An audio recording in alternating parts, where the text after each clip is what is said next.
Hello, and welcome to Module 9, Social Media, Build a Simple Social Media Strategy with Lori Bird McDevitt. This webinar is brought to you by the Digital Empowerment Project for Small Museums, a nationwide initiative organized by the 6 U.S. regional museum associations and dedicated to providing free, self-paced training resources for small museums. This inaugural series of online trainings focuses on digital media and technology topics made possible by funding from the Institute of Museum and Library Services. My name is Nancy Proctor, and I'm the technical advisor to the Museum Learning Hub. My pronouns are she, her, hers, and I am your host for today's program. I'm a middle-aged white woman with short blonde hair wearing a burgundy cardigan. I'm speaking to you today from my home office, where I'm sitting in front of a wall-to-wall white bookcase filled with books and a lot of clutter. In this era of virtual meetings, when digital spaces may substitute our physical sense of place, it's important to redirect our attention to the land we each occupy in this moment and honor the indigenous people who have called it home. I'm based at the Peel in Baltimore, which is situated today on the traditional ancestral and unceded lands of Piscataway, Lenape, and Susquehannock indigenous peoples. The vast coastal area, today known as Baltimore City, Maryland, sustained indigenous peoples until the arrival of Europeans beginning in the 1600s. Over the next 400 years, many Piscataway, Lenape, and Susquehannock communities were decimated, absorbed by larger villages or tribes, and/or forced by the U.S. federal government to move west beyond the Mississippi River with larger tribes. Since then, other tribal peoples have moved here in diaspora, including Lumbee peoples. On January 9, 2012, 2 tribes of Piscataway, the Piscataway Conoy tribe and the Piscataway Indian Nation, became the first tribes recognized by the state of Maryland. In 2017, the state also recognized the Accohannock Indian tribe. We acknowledge the Peel stands on stolen lands, and I would like to thank Ryan A. Coons, Peter Dayton, and Ashley Minner of the Lumbee tribe, who authored the original text from which this version was adapted. Wherever we are located, let us all acknowledge the indigenous nations as living communities, their elders both past and present, as well as future generations. We, the Digital Empowerment Project for Small Museums, recognizes that our organizations and those of our members were founded within a colonizing society, which perpetuated the exclusions and erasures of many Native peoples throughout the United States and beyond. We ask you to reflect on the place where you reside and work, and to respect the diversity of cultures and experiences that form the richness of our world and our profession. Thank you. And now it's my pleasure to introduce today's presenter, Lori Bird McDevitt. Lori is the co-founder of the 1909 Digital, an end-to-end digital marketing agency that supports many museums and nonprofits. She's a longtime Muse social community organizer, thanks to her decade as social media manager at the Children's Museum of Indianapolis. She's a former Museum Computer Network board member and co-founder and administrator of the Museum Social Media Managers Facebook group. She's passionate about self-care for museum professionals, audience engagement, cross-institutional collaboration, crisis communications, and agile leadership. So please give her a hearty welcome, and let's begin. Lori, please take it away. Thank you so much, Nancy. I appreciate that. Really excited to be here today. As Nancy said, my name is Lori Bird McDevitt. My pronouns are she and her. And you can find me on Twitter at Lori Lee Bird, LORILEEBYRD. I am a white woman with brown hair and thick frame glasses. I am wearing a tan shirt today, and I'm sitting in a renovated attic space with low ceilings, and I'm in Indianapolis today. I want to begin by acknowledging that I'm joining you from land which is currently occupied and is the ancestral territory of the Miami, Shawnee, and Potawatomi people. So thanks so much for being here with me today. A little about me, Nancy mentioned this too, but I am the co-founder of 1909 Digital, and I spent about 10 years at the Children's Museum of Indianapolis.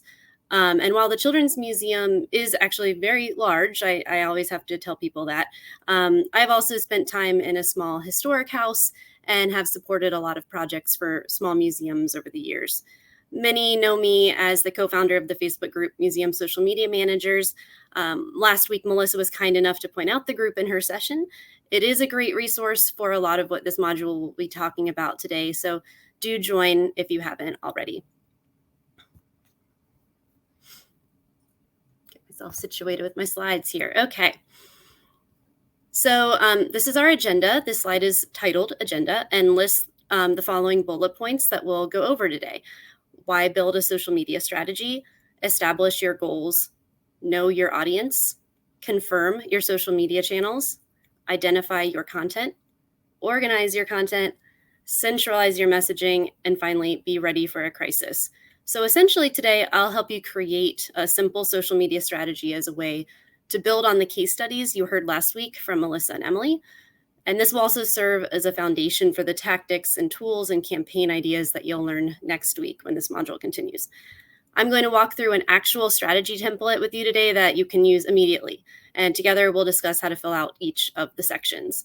We'll wrap up our time with some important points around crisis communications. It's a thing that I'm pretty passionate about.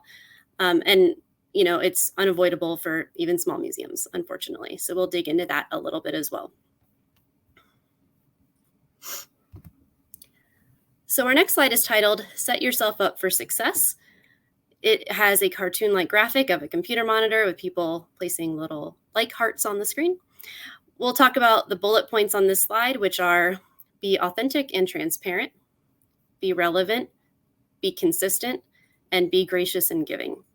And I consider these 4 things to be the most important in museum social media.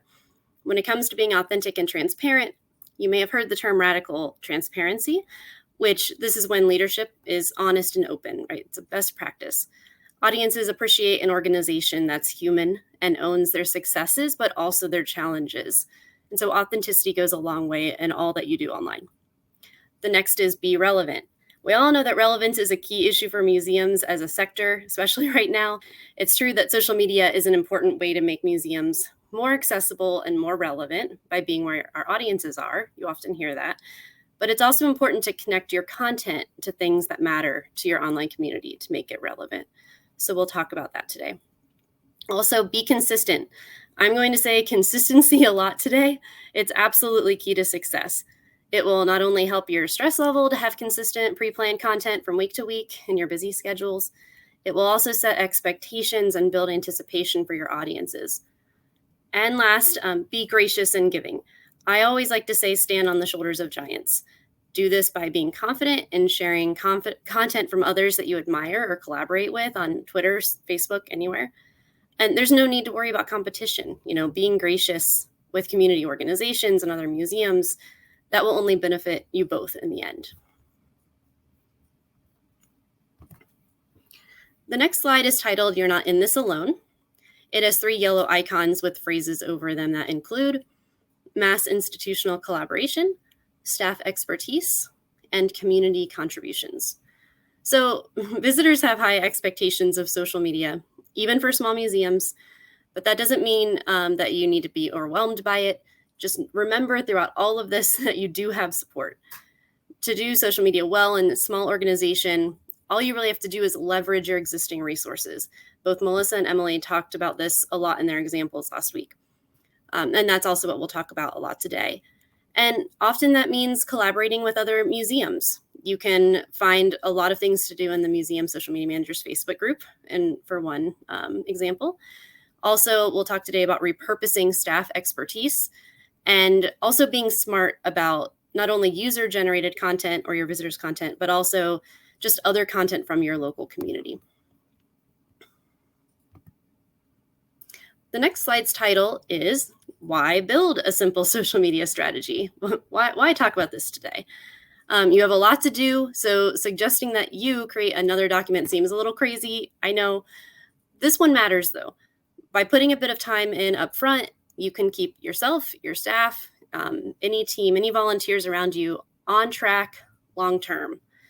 So the bullet points on this slide read, why build a social media strategy? It communicates an established plan.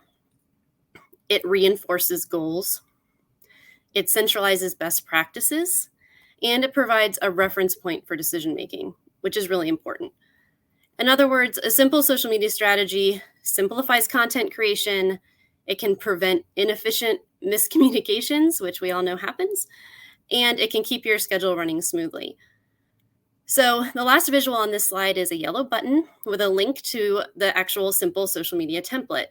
The link for this is bit.ly/simple muse social, or bit.ly/simple musesocial. This also, you can type this URL into your browser directly. Look out for it in the chat if you're watching live today. It also should be available in the description of this session after it's posted. So you can get it one way or another. Reach out to me on Twitter if you didn't. The link will automatically create a copy of the template for you that you can immediately start typing in directly yourself. If you'd like to go over it actually today as we're talking, that's great. If you want to just sit back and listen today and get started at another time, that's fine too. So let's go ahead and get started. Just so you know too, the URL will be on every slide going forward, so don't stress about jotting that down quickly. And while you're getting organized, if you'd like to open that document, I'm going to share really quickly the sections of the simple social media strategy so you know what's coming up. So the title of this slide is Anatomy of a Simple Social Strategy. It has an overhead view of a cartoon-like graphic of someone's hands holding a cell phone with 8 arrows radiating out, pointing to various colored icons that represent the sections I'm about to describe. So the icons represent goals and objectives, audience, channels, engagement goals by channel, followed on the right side by content plan, annual campaign calendar, schedule, and core messaging. Don't let all of these components worry you as we go through. If there are sections that you think simply aren't relevant for your museum, skip it. It's most important that anything that's in your head is just down on paper, whatever that is. So this is just a model for that. It's not as important that you complete it. So also, the majority of the information in this strategy is really going to be pulled from other places and built upon. You're not starting from scratch here. It's just about combining a lot of the disparate parts that you have and adding context that's relevant for social media. So let's get started. From here on, each strategy section will have an introductory slide summarizing the steps that we'll take. So these introductory slides all look the same. They have a navy blue background on the left-hand side with the section title, and on the right-hand side, a white background with bullet points about what we'll talk about. So this slide is titled Establish Your Goals. And trust me, the goals and objectives will honestly be the toughest part of the strategy. It's all downhill from here. The bullet points read, pull from museum strategic plan and update to be relevant for social media. Decide social media specific goals and confirm these with the board and CEO. In other words, you can start off with your museum's existing strategic plan and build from that if you have one, or reach out to your CEO and your board to confirm what goals they already have in place or what goals they want you to be tracking towards. Beyond that, it's really just thinking through what you want to see out of your social media. And let's do that by looking at the template itself. So this slide is like many that will be upcoming in the presentation. It's actually a screen grab of the Google Doc template itself. And this is just focusing in on the current section we're discussing. So this one is titled Goals and Objectives. Each of these screen grab slides has a cartoon-like side view graphic of a man sitting at a chair typing on his laptop. I'm not going to describe him every time, but he's on every one of these screen grab slides. In each section of the template, there is an italicized portion that guides you through how to complete that section. So in this case, it's important to discern between your goals, which are the final results you're aiming for, and the objectives, which are the measurable outcome of these goals. This actually kind of goes back to my background as a teacher in writing lesson plans, but what I find easiest is to write your goals with the formula of the action you wish to see through or by the tool or tactic it takes to get you there. So, for example, visitors will register for more programs through detailed promotion on Facebook events. So it's not just one part. It's not just the what you want to see. It's also how you're going to get there. Ultimately, your goals for social media might be centered around either increasing engagement on social or driving them to your website. It might be about bolstering brand awareness, or it might be more about promoting ticket sales or event promotion. It's the big stuff is what goals are. So you'll want to think through what is most important for your museum, even though there's a couple of examples here in this template. Okay, so let's set that aside for a bit and keep moving through the next sections because that can take some mental time. This slide is titled Know Your Audience, because after your goals, knowing your audience is really foundational to all of your other decisions. The bullet points on this slide read, review past persona documents, if you have them, consider online and on-site audiences, and document motivations and barriers. Reviewing past persona work, if your organization does have any, can really help you see if these still apply to social media. If not, if you don't have any persona work having done in the past, then simply think through who you feel are your top 3 audiences. You should think about the audiences, as I mentioned, through both an online lens and an in-museum lens, especially in this post-pandemic, post-COVID world where so many people are coming and interacting with you online. In the strategy, we're going to document really just what we know about these audiences. This is not a massive market research scenario for personas right now. That's a thing that a big museum could do. This is just what you know of them. But first, a meme. The next slide reads, why are motivations and barriers more important than demographics? ? So on the right is a white square graphic with 2 photos and bullet point descriptors. The top photo is the late Prince Charles, and the bottom photo is Ozzy Osbourne. So both bullet point descriptions of these 2 gentlemen read the same. They both are male. They're both born in 1948, both raised in the UK, married twice. They both live in a castle, and they're both wealthy and famous. The joke being that 2 very different people could have the exact same demographics. So I came upon this graphic recently, and it's the perfect illustration of why audience and persona research should focus more on the motivations and the barriers around an audience rather than the demographics like age, income, education. Thinking through what motivates a group and what barriers or challenges to entry they have will help you maximize the positive and minimize the negative when they engage with your museum. So back to our strategy. This slide is a screen grab of the audience section of the strategy. Like the last one, it has a graphic of a man at the computer. So first ask yourself, again, how I said, who are the 3 most important audiences for your museum? And I would always list those audiences in priority order. A caveat to remember here, which I always want to say, is that you need to hold in your mind that everyone is in fact an individual, right? Well, we have to know that while also thinking generally about a group as a whole, just for the sake of messaging and targeting. In this section of the template, there's a space to describe your audience, list what they care about related to your museum, which is their motivators, and then also what holds them back from engaging with you, which is their barriers.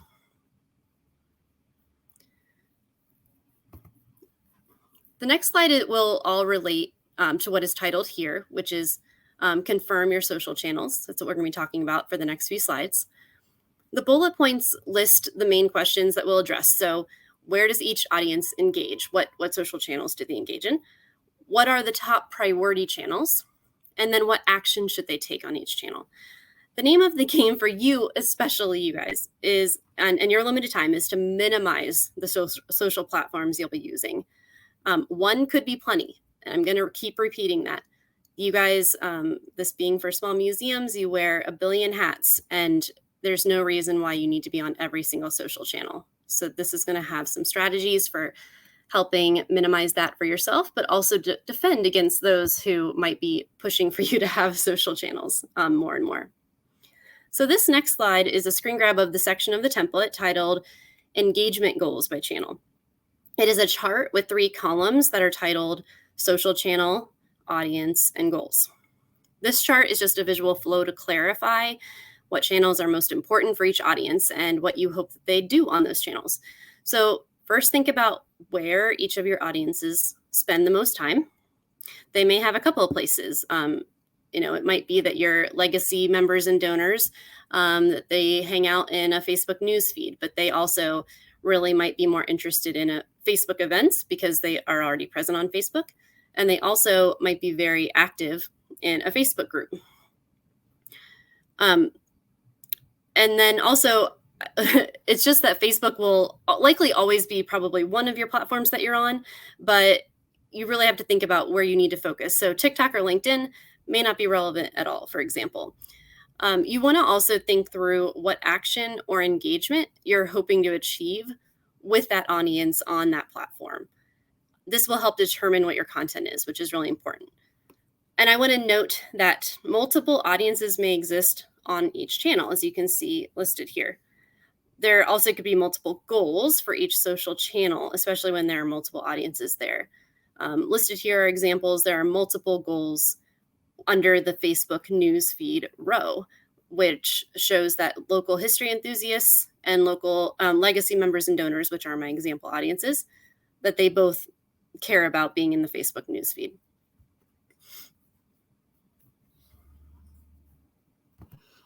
The next slide is titled Less is More. It has a text-based graphic that reads, "Don't try to be on every social channel, choose one and find your community." With social media channels, less is truly more. And so I just wanted to further encourage this point. This is a recommendation that comes from a lot of different places, even outside of the museum field. So I always like to use the puppy metaphor when it comes to deciding on new social media channels. So here we go with this metaphor, right? A social media channel is like a new puppy. It seems like a great idea at first, but then they grow up. You still have to feed them, give them content every day. You can't leave them alone for very long before they start barking or chewing up things, and they create messes that you have to clean up, which we'll talk about with crisis comms later on. So if you're struggling with leadership who wants another social channel, try the puppy metaphor. I've had it work multiple times, and hopefully it will work for you too. Wrapping up the social channels discussion, the next slide is a screen grab of the platforms section of the template. It is a chart with 5 columns, including your site, the handle for the site, the URL, the current number of followers, and then the rationale for use. And this chart is simply a way to lay out what social channels you've decided to use and that rationale for why. As I mentioned, less is more, and one social channel might be all that's listed here. You might just have one main row. It's worth pointing out, I mentioned this in another slide, that Facebook has really 3 main tools within it that could separately be of value to you. And I have here as an example a couple of those. So, you know the primary brand page and that news feed is what everyone knows. Facebook events, I consider almost its own channel because this can be an important way to be where the people are and to share your programs if that's a goal for you. A Facebook group can be managed by a brand page. If you didn't know that, it's not just a personal thing. It can be a brand page that manages it. And they're full of features that make online community building way easier. So if that is a goal for you, it's something to consider. If someone is asking for a new channel and is curious why you chose one over another after using the puppy metaphor, you can go to this as a resource to share what your rationale is for those that you currently have, and they can understand that a lot of thought went into it. The next slide kicks off the next portion of this talk, which is focused on content. This slide is titled Identify Your Content, and the bullet point lists the questions we'll be asking, which is what content is low-hanging fruit, who is already making content, and what can be repeatedly repurposed. In small museums, content must be easily gathered and repurposed. You guys know this from living it day to day. New content creation takes a whole lot of time. So definitely prioritize finding your existing great content and use that. There's no need to always be making new, fresh content all the time.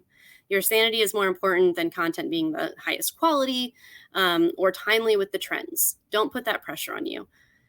If you do ever create new content, ensure that it can be reposted often for a number of topics or holidays. It should not ever be a one-off thing unless there's some extreme circumstance. It also should really be able to be distributed widely across many digital platforms. The next slide is titled, Where's the Low-Hanging Fruit? It has a cartoon-like graphic of larger-than-life stacked books and a cell phone with small human characters looking at the screen of the phone thoughtfully. The bullet points list potential places to find content, which we'll talk about. So your collections metadata, blogs, exhibit labels. It also lists the people that might be creating the content, like we said before. We asked that question. Staff research is a great resource. News coverage, local or of your museum, user-generated content, and then also your community partners. Think about some of these obvious places where you can copy text or use images, but simply update them to be appropriate for social media. Some of the obvious places are, as we mentioned, collections metadata, label copy, curatorial research. If you already have a blog, take ownership of it as your central source of both old and new content. It's an owned channel that you have control over as compared to social media channels, which things change every day and you cannot control that. So it's something to consider. If you don't have a blog, it's okay. Please don't start one. That's another thing I don't want you to add to your plate. This slide also starts to answer the question of who is already making the content.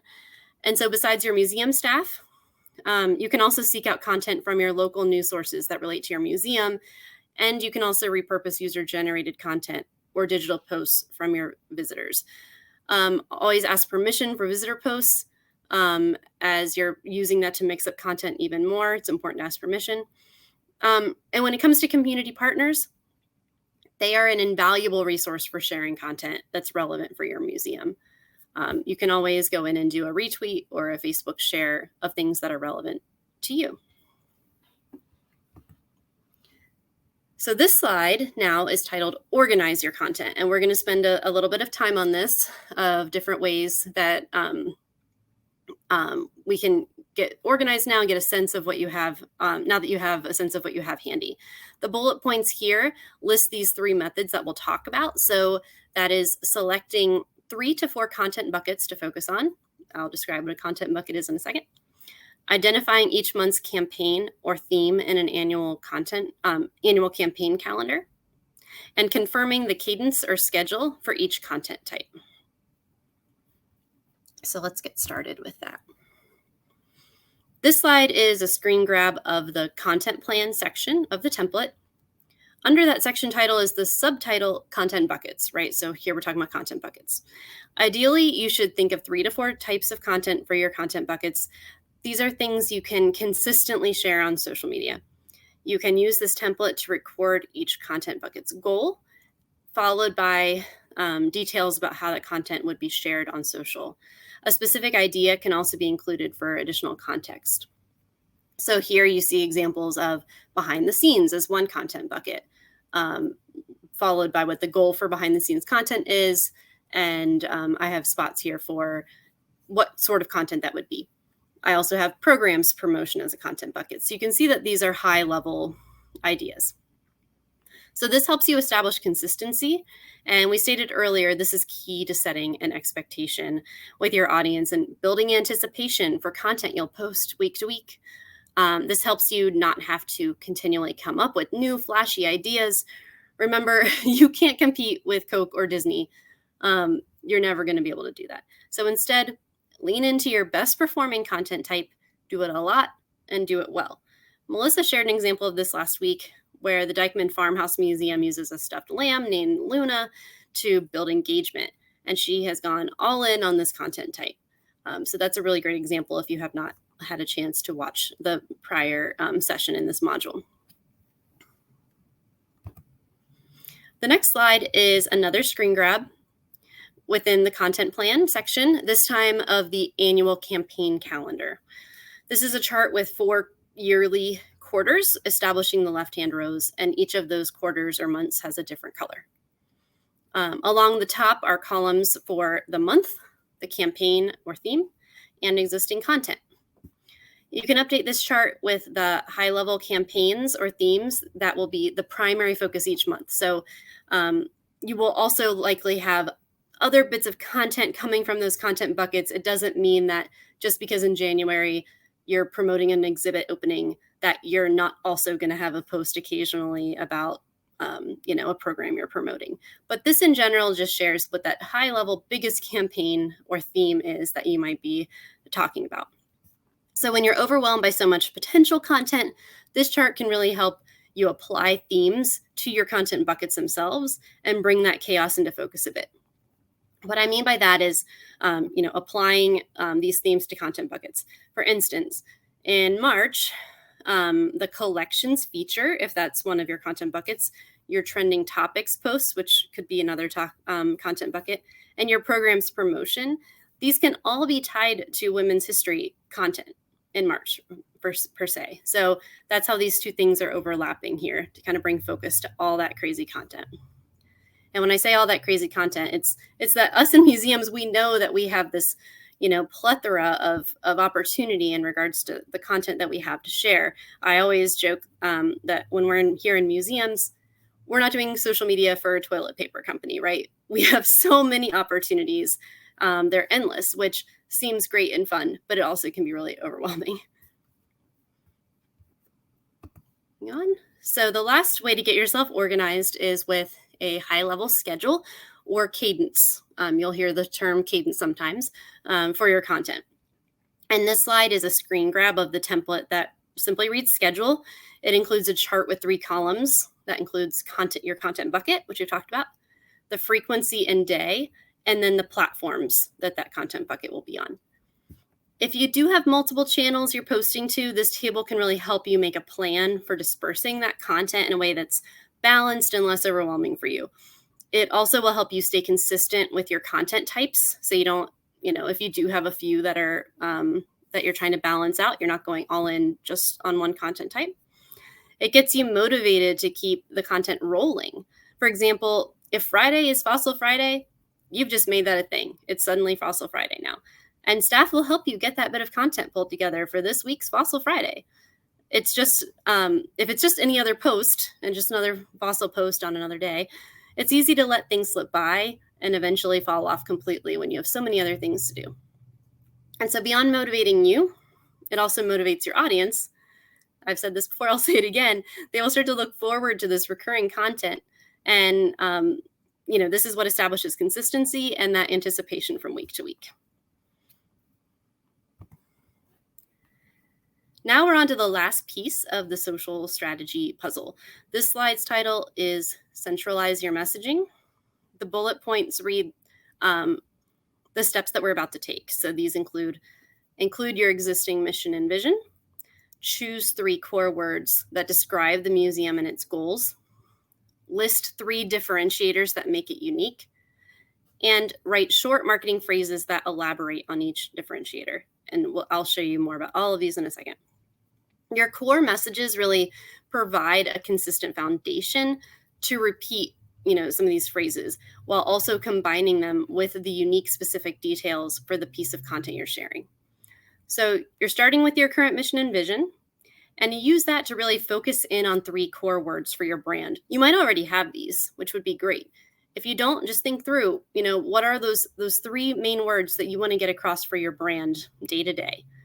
Use this as inspiration to then develop your differentiators, which are literally what makes the museum different or unique in your community or as a museum. So I've moved on to this next slide, which is a screen grab of the core messaging template section. It includes a chart that helps you think through your differentiators, and the columns simply list differentiator 1, differentiator 2, and differentiator 3. So the second row here is where you start high level with the big idea of how your museum is unique. Underneath each one is where you can get into more detail with writing 3 copy and pastable phrases that you can intermix in your content to bring that idea home. So I have an example here. I think it's worthwhile to read. Just pulling it out of thin air. One example being differentiator is an open access archive for our community. So maybe you're an organization that has this open access archive. So that's the differentiator itself. Below that are the 3 examples of phrases you can literally copy and paste and use and sprinkle throughout things that are relevant. So our archive is freely available online and on site. 2, make a trip to the archives, a family affair with help from our archivist educators. 3, we proudly release our content through open access licenses. So those are 3, you can see it there, copy and pastable little phrases that you can make be a recurring thing that you add on to your content that is unique and specific, like when you're sharing about a piece from your archives. And that's actually the end of the simple social media strategy. Give it a try and you'll be on the right track to hopefully less stressful and consistent content in no time. But we're not done quite yet. We're going to dig now into being ready for a crisis. And that's what the title of the next slide is, Be Ready for a Crisis. The bullet points list the ideas we'll talk about next to help you plan for the unpredictable. So those are pre-approve emergency posts, maintain an internal FAQ document, prevent negativity from snowballing, and know when to respond to current events. While I wouldn't want you to have to create a whole other document, these ideas alone can save you a lot of in-the-moment heartache and stress if something were to happen in your museum, in your community, or even further afield. So these are kind of stripped down versions of what a bigger, massive crisis communications plan could include. But I put some thought into this to make it a little more digestible for someone in a small museum setting. So our next slide is titled Pre-Approve Emergency Posts. And the bullet points list the steps that you should take. So first, you'd consider the most likely emergencies that might happen in your museum. You need to list the questions that the public would probably have, and then write social copy, both Twitter length and traditional social copy, and secure approval and buy-in from leadership to post when needed. The most useful thing you can do is think ahead about what kind of emergencies could occur at your museum and have social media posts pre-approved and at the ready for when that unfortunately might happen. This would be for things like closure for a forest fire, snow, flood, power outage. I repeatedly use the pre-approved posts for tornado warnings at my museum, for instance. The next slide is titled Maintain an Internal FAQ Document. For less dire emergencies, having a centralized FAQ document for your internal use will save a ton of time in the long run. Again, the bullet points list the steps you should take. Think through recurring questions online visitors ask. Compile all the approved, established answers that staff already have for customer service questions. And then centralize that information in one place, ready to copy and paste. There are likely bits of responses to questions that you've posted and that are distributed all over in emails publicly on social media. Start with finding all of these best already approved responses that you've done in the past and combine them into one document. That's simply the first thing you need to do. Then think through all of those other obvious questions online visitors may ask you and work with your staff to nail down those approved answers that you can use in the future. And that will save you so much time in the long run, even though it feels like a bit of time to put in up front. So this next slide is really important. It is titled Prevent Negativity from Snowballing. Oftentimes, a crisis comes out of a single complaint directed towards your social channels. If you don't address it as soon as possible, others can pile on to that negativity and turn a small problem into a big one very quickly. I think this is probably all of our fears, right? So these can also be in reviews of your organization, which likely exist whether you want them to or not, on things like Google reviews or TripAdvisor, or they can just be comments on social posts. The bullet points here address ways to help this. So they are establish a review check-in, like a check-in for reviews on social media, bi-weekly or weekly. Daily is even better, but at least getting that on your calendar. Publicly acknowledge so other viewers see that you're engaged in a complaint, and also sign your first name when you do that, when you respond. Take complaints offline as quickly as possible, and politely as possible as well. And then also hide, delete, or report abuse, discrimination, or personal attacks. And then finally, use the positive response sandwich, which is my favorite thing to talk about, and we'll hear in a second. So to de-escalate a situation, Sincerely acknowledge the commenter publicly. That's really important. Never let your response seem computer generated, even if you're copying and pasting some of those FAQs that we just were talking about. Always update it with the intro and outro of the positive response sandwich to make it sincere. So what is that? So I talk about it being first part of the bread, acknowledge their concern and that you take it seriously. That's very important. They just need to be acknowledged and feel that you're hearing them. They need to feel heard. In the middle, the chunky part is providing an explanation or a helpful response to whatever their concern or question is. If you have nothing else to say that you'll take their comment back to your team to discuss. Again, at least they're feeling heard. And then finally, end that sandwich by reaffirming their concern and thanking them for taking the time to comment, which that thank you might seem over the top, which it often does, but that will help so much in just noting that they took the time to comment. And again, that you're taking it seriously. And as mentioned, signing off with your first name on response posts can also help you seem more human. It also helps an angry person calm down often when they remember that they're talking to someone real, not just a computer screen. So our final slide today is titled, Know When to Respond to Current Events. Your response to national or international crises is very important as a community serving organization. It doesn't always have to be something directly affecting your museum. Sometimes a well-intentioned post about a current event can backfire if not done thoughtfully.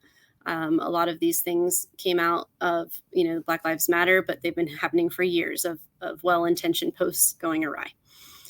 Know that not posting is also a valid response. So that's what we'll talk about. The bullet points here, like in the previous slides, all help address these issues. So you should pause your social calendar for a local or a national emergency. And then think, does the issue tie to your mission? If yes, write a thoughtful response or a thoughtful post. If it slightly ties to your mission, but not directly, you might want to share a post from a more expert organization. If it doesn't tie to your mission at all, just do not post. If you do a social post, simple is key. There's often not really a reason to do an image. It can just be text. And then you also want to think about having pre-approved responses for the potential comments you'll get on that post. It's not just that you can put it out into the world and expect no one to respond to it. So to elaborate, you really should assess the current event or emergency and consider if a post from your organization would seem out of place in that moment. If so, pause all of your content until it feels right to post again. When considering whether or not you should post, just as I mentioned before, always tie it back to your mission. I'm going to restate this again just because it's this important. If it directly relates to your museum, a proactive post from your organization really might be appropriate and the best thing to do at that time. And if it only relates a little bit, you should really go out and research who that expert organization might be that you can share their content on Twitter with a retweet on Facebook. You should also, again, pause content no matter what happens and just be thoughtful about what other people are posting before you turn on your content again. So I might have said that was my final slide, but I lied. This is my final slide. And it's basically celebrating that we made it. It reads, go ahead, exhale. And it includes a photo of an antique fan. So we made it. My agency uses this slide a lot to remind us all just to take a deep breath and exhale at the end. But the most important thing to remember is that you've got this. And that wraps up things for me, Nancy. We can go on to questions now.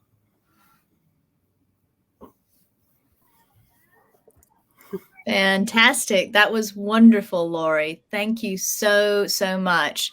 Lots of really excited conversation. Thanks to you for this wonderful template that you've provided and many questions as well. So without further ado, I will dive into those for the next 10 minutes or so. First of all, a question about consistency and what exactly do you mean when you say be consistent?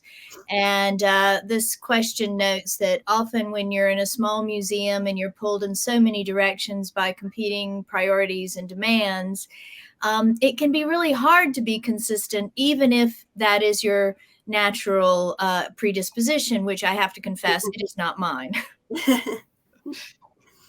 Yeah, absolutely. So there's so many different ways to try to be consistent, but it's what works and is realistic for you, which I feel like some of these tools and the strategy can help with when it comes to the cadence, the schedule, and those content buckets. So it might be consistent that every other week you do one post on Facebook that is about a program, and that's your consistency, and that's what you can do, and that's what you look, at your content and your schedule and your overall routine, your resources, your staff resources, and you can only do, a post every other week on one channel, and that's about this one thing.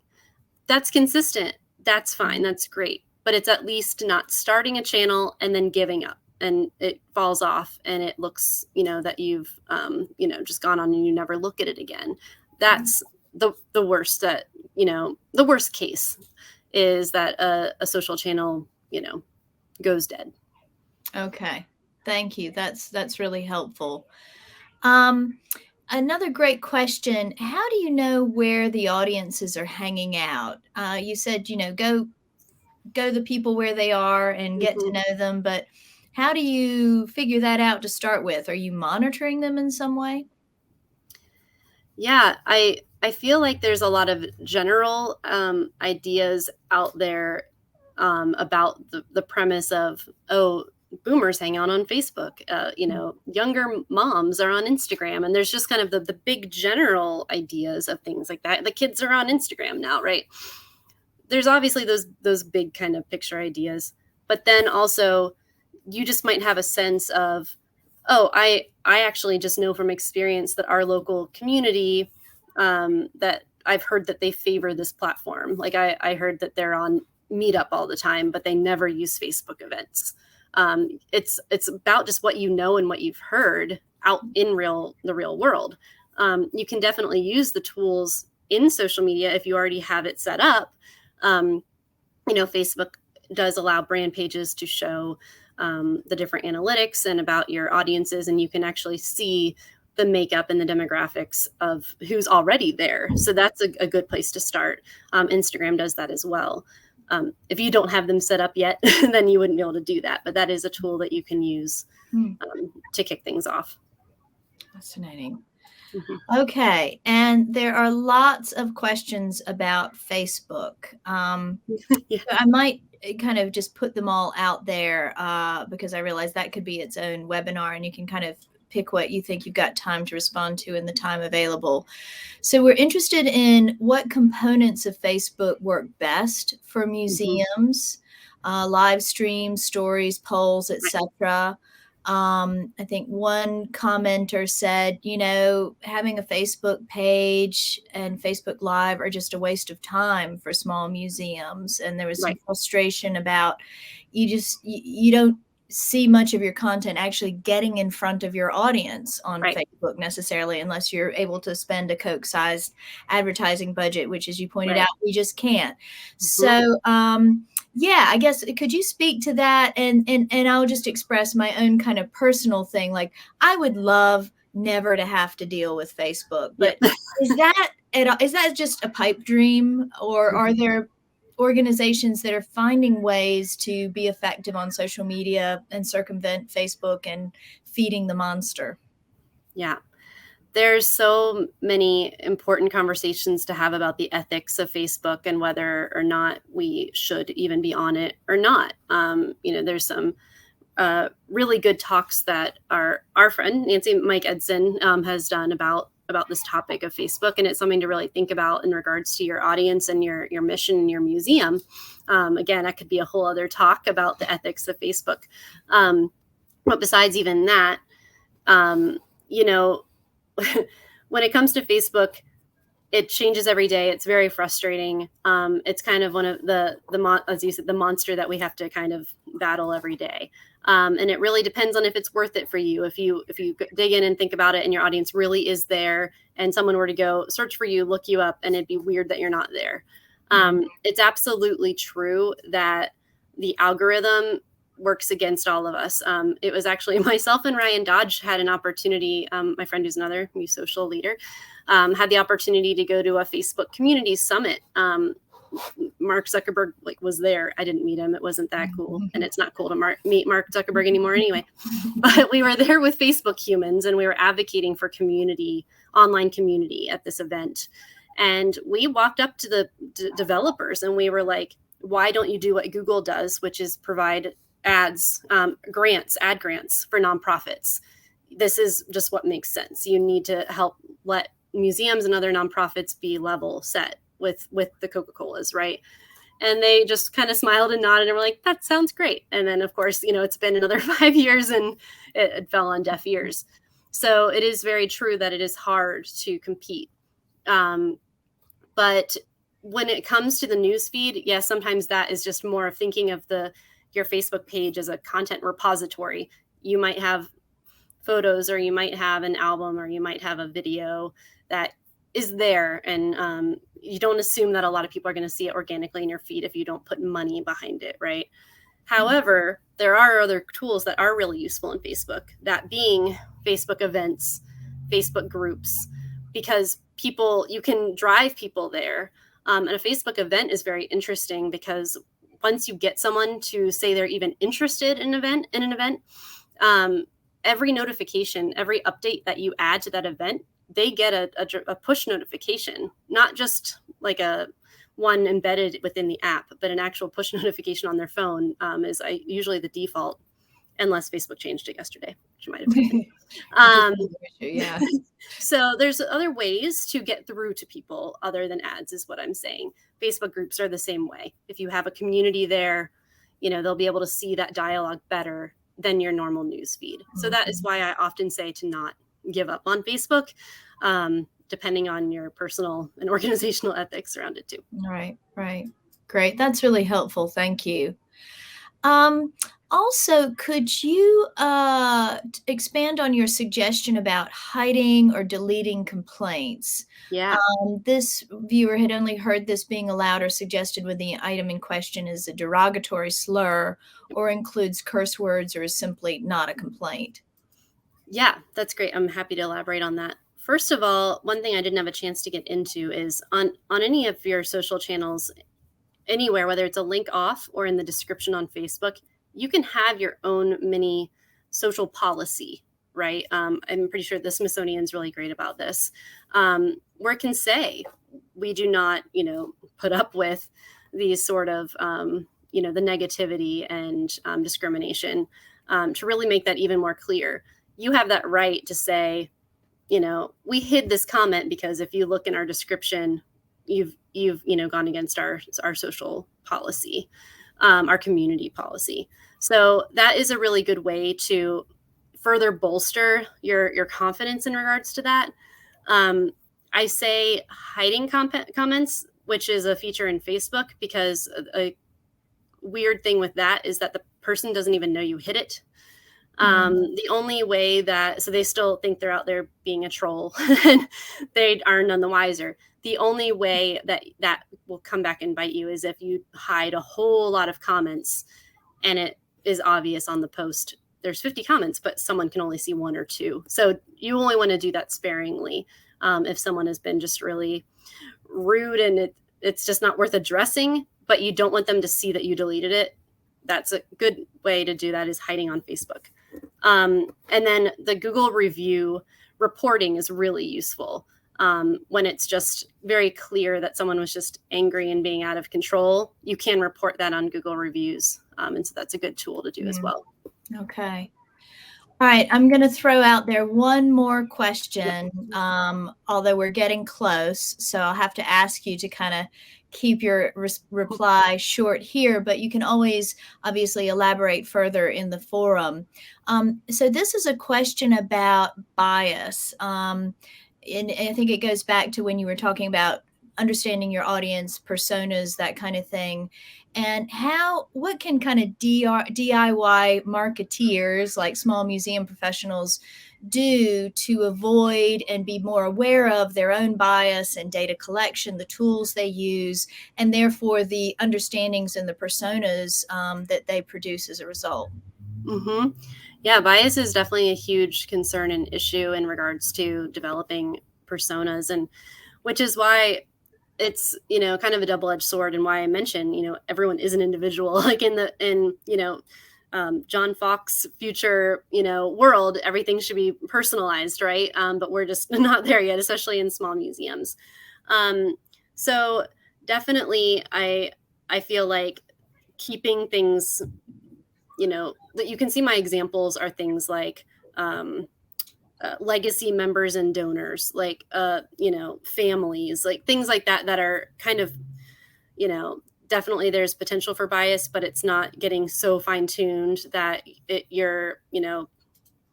not being useful. So there's that. However, ideally, the best way to combat biases is to incorporate your community into the conversation, to bring them in and to make sure they're contributing to what decisions you're making. And you can do that by, even making a little quick Google Form survey, putting that out on social media, even through your email, through your lists, different email lists that you might already have. It's not ideal because, again, this isn't a giant marketing agency sort of report that can cost a lot of money. But that would be how I would say to kind of shoestring it, is reach out to those audiences you already have and kind of get further clarity on their interests, on their demographics, even though we talk about how motivators and barriers are more important. And yeah, asking your community is what's always the most important thing to do, is to involve them as much as possible. I love that. And I think in our community, the museum community, there are a number of organizations that are offering free or very affordable advice and tools. So maybe we can add some of those links to the forum as well for other folks. Yes. All right, great. Thank you so much, Lori. We're going to have to wrap it up there, but I look forward to continuing the conversation with you in the forum, on social media, and elsewhere. And I also want to thank everybody who has attended the program today. If you enjoyed this webinar, then please do us a favor and share it with your network. We really appreciate participation and hope to see you in the chat for future programs. Stay tuned to museum-hub.org for more information on upcoming events. And remember to visit the forum on our website to ask questions and share your expertise and your comments, your links that you think we all need to know about. Follow us on social media to stay aware of future programs. Please join us for workshop 2 in this module, which is called Time-Saving Social Media Tools and Cross-Channel Integration. Not going to want to miss that. It's with Siwan Chung Barrera, who is Senior Manager of Digital Marketing and Content Strategy at the Exploratorium in California. And thank you again. Have a great rest of the week.